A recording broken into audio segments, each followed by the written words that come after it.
राहुल गांधी जी ने जिस तरह से उन्होंने लोकसभा के अंदर संकल्प लिया था कि हम ये जातीय जनगणना करा के रहेंगे और आज केंद्र सरकार इसको मान ली है, ये राहुल गांधी जी का जीत है। हमने जातिगत जनगणना भी करवाई है और उसके आगे भी आरक्षण को बढ़ाने का काम करके दिखाया है। नमस्कार, मैं शिव और आप देख रहे हैं आर्यन खबर। देखिए, जिस प्रकार से केंद्रीय कैबिनेट की जाति आधारित जनगणना की मंजूरी मिलती है, उसके बाद तमाम जो राजनीतिक पार्टियां हैं अपना अपना क्रेडिट लेना शुरू कर देती है। इसी क्रेडिट को लेते हुए आपको बता दें, अभी हमारी मौजूदगी है जो कांग्रेस कार्यालय में, और कांग्रेस कार्यालय में जिस तरीके से उत्सव के रूप में मनाया जा रहा है केंद्रीय कैबिनेट की इस मंजूरी को।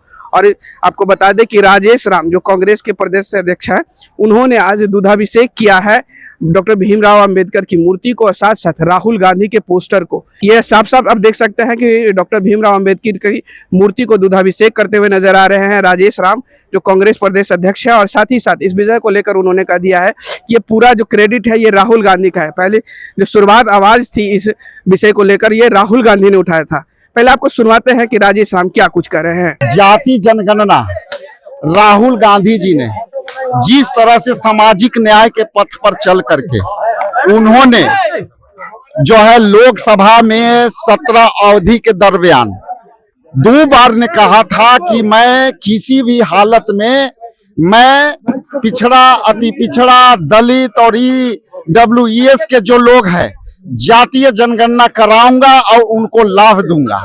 और सामाजिक न्याय के पथ पर चल करके जिस तरह से उन्होंने लोकसभा के अंदर संकल्प लिया था कि हम ये जातीय जनगणना करा के रहेंगे और आज केंद्र सरकार इसको मान ली है, ये राहुल गांधी जी का जीत है। और केंद्र में जो है जिस तरह से इसको स्वीकार किया, हम लोग केंद्र को भी धन्यवाद देते हैं कि आपने राहुल गांधी जी के उस संघर्षों का मान किया जिसके लिए गरीब लोगों के पिछले पंक्ति में जो पिछड़ा, अति पिछड़ा, दलित और लोगों को जो न्याय मिलेगा इससे वो हम काबिले तारीफ है और ये संघर्ष का फल। लेकिन पक्ष कह रही है कि ये लोग इन लोग का कोई रोल नहीं है, पड़े हुए हैं।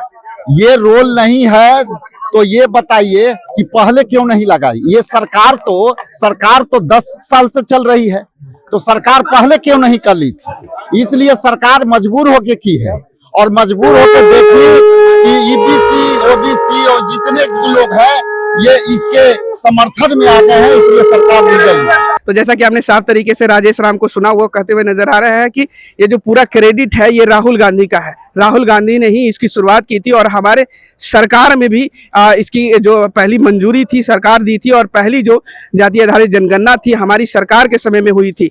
डाटा अभी तक रिलीज नहीं किया। इसको लेकर कृष्णा अल्लाबरूर भी इसी तरीके का कुछ बयान दे रहा है। पहले आपको उनका भी बयान सुनाते हैं। कौन कह रहा है? केंद्र सरकार कह रही है कांग्रेस तो कभी नहीं चाहती थी। केंद्र सरकार कह रहा है कि कांग्रेस कभी चाहती नहीं थी और कांग्रेस पिछले काफी सालों से यही बात कर रही है।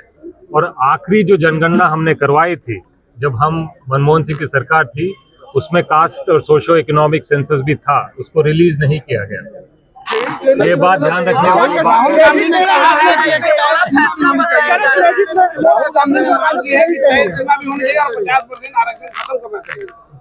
देखिए, जातिगत जनगणना कराना पहला कदम है। मूल मुद्दा ये है कि उसके बाद सरकार क्या करेगी। हमने जातिगत जनगणना भी करवाई है और उसके आगे भी आरक्षण को बढ़ाने का काम करके दिखाया है। जहां तक बीजेपी और केंद्र सरकार की बात है, सीधी सी बात यह है कि बिहार में आरक्षण बढ़ाया क्यों नहीं जा रहा है। यहाँ पे जनगणना हो गई है, तेलंगाना में जनगणना हो गई है, तेलंगाना में आरक्षण बढ़ाया गया है, बिहार में क्यों नहीं बढ़ाया जा रहा है? मूल मुद्दा तो ये है। इसी से पता चलता है कि किसकी मंशा क्या है। जहां हमारी सरकार है हमने आरक्षण बढ़ा के दिखाया है, ये भी बढ़ा के दिखाएं, क्यों नहीं दिखा रहे? तो सर बिहार में बड़ा मुद्दा बनाने वाले थे लेकिन मुद्दा तो खत्म कर दिया। मुद्दा तो शुरू हुआ है ना, जातिगत जनगणना करने की बात हुई है, हमने तेलंगाना में करके दिखाया है, वहां पे आरक्षण बढ़ा के दिखाया है। बिहार में जातिगत जनगणना हो गई है, आरक्षण क्यों नहीं बढ़ रहा है? बिहार में सीट शेयरिंग कब तक होगा सर? बिहार में सीट शेयरिंग समय पे होगा। सीएम के चेहरे पे भी अभी भी सस्पेंस नजर आ रहा है। पहले बिहार का रोड मैप पे आप बात करें, जनता के मुद्दे पे बात करें, और हम ये चाहते हैं कि बिहार के जनता के हित का रोड मैप और बिहार के जनता के हित का विजन बने, और उस पर पूरी तरह से गठबंधन एकजुट है। और हम चाहते हैं कि इस बार बिहार में इंडिया गठबंधन को जनता विश्वास दे, समर्थन दे, जिताए, और उनके लिए हम बढ़ चढ़कर काम करें और पूरा विश्वास है कि 70 सीटें करेंगे। मिलेंगी सर, 70 सीटें। तो जैसा कि आपने कृष्णा अलाबरू के बयान को सुना, वो साफ तरीके से कहते नजर आ रहे हैं कि ये जो पूरा क्रेडिट है ये राहुल गांधी का है, और राहुल गांधी के कारण ही आज केंद्र सरकार झुकी है और आने वाले दिनों में पूरे देश में जाति आधारित जनगणना होगी। बहरहाल इस खबर में इतना ही। इस वीडियो की प्रतिक्रिया आप हमें कमेंट में जरूर दीजिएगा, और ऐसी तमाम खबरों से जुड़े रहने के लिए देखते रहे आर्यन खबर।